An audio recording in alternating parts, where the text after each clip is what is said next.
I'm back with Ankur as we look at the Spingold.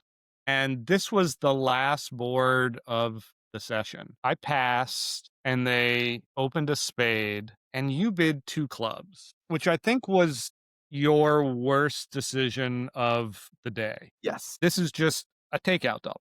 Add five card suit. You have a stiff spade. Like, yes, you'd rather have four hearts. And I feel like this is not you didn't know that this should be a takeout double. 99 times out of 100, you would double with this. And so the lesson here is not why two clubs is a bad bid, right?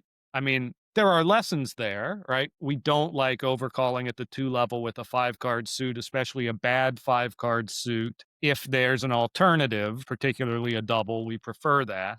There's a lesson there, but that's not the lesson for you. You know that, right? The lesson here is that you messed up the last board of the set. I don't think that if this had been the second board of the set, you would have bid two clubs. Yeah. No, What is it exactly. about the last board of the set that causes this problem? Is it fatigue? Is it, oh, I think we're done? Is it, oh, we didn't pick up enough to win and this one just doesn't matter? Whatever it is, that's something to work on. And so any mistake that we make, as brain dead as it might seem, there's something to be learned from it. And so here, right, the thing that we're learning is not don't overcall two clubs on this hand, right? You know that.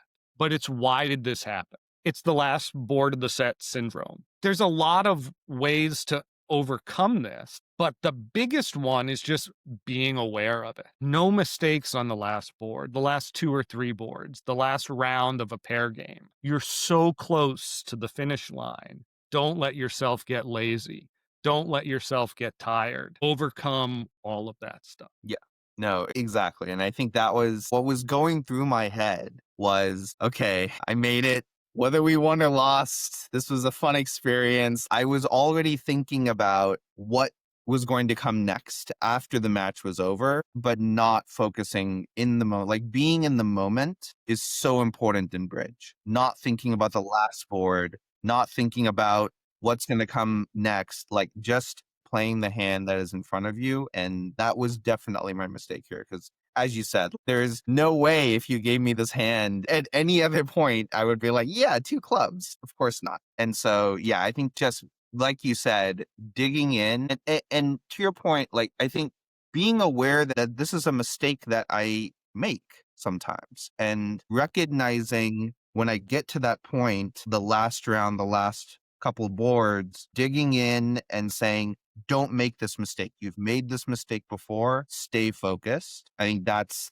the real lesson. This is Yeah. not just you. This is very common, right? That's why we're talking about this, that I see it all the time. And it's sometimes like the last couple boards count double because it's so easy to make this mistake. I think you were kind of thinking about this hand in the past tense while you were playing it. You were like time traveling to the postmortem after the match. The match was over in your mind and there was still a board to play. Exactly. I learned the lesson the hard way on this board, fortunately. I believe the bidding continued two spades, and you had a very normal spot to bid four clubs here to kind of put them on a tough decision. But unfortunately, South just had a very easy double. I don't love my four club bid in retrospect. I think I was trying to goad them into four spades. And yeah, it was unlucky that South had king, queen, fourth of clubs. But this is one of the things that happens when you bid on bad suits. It's easier for the opponents to double you when they have honors in your trump suit. And yeah, we went, I forget, 500 or something like this on a they can't make anything sort of deal. A lot to learn here, less so about the bridge and more about the mentality. And it's a great example of why we don't overcall bad five card suits at the two level. But the bigger thing is, you play to the whistle. The last board matters. And just remind yourself, right? If you tend to get peckish towards the end, have a granola bar with three boards to go. Have a little water break, whatever you need to do, because this is such a common mistake that I see people make. The last board or two, dumb mistakes creep in because of fatigue, because of time travel. Be aware of that and work diligently to overcome it. That's a great lesson for everybody. Thanks, Ankur. Thank you.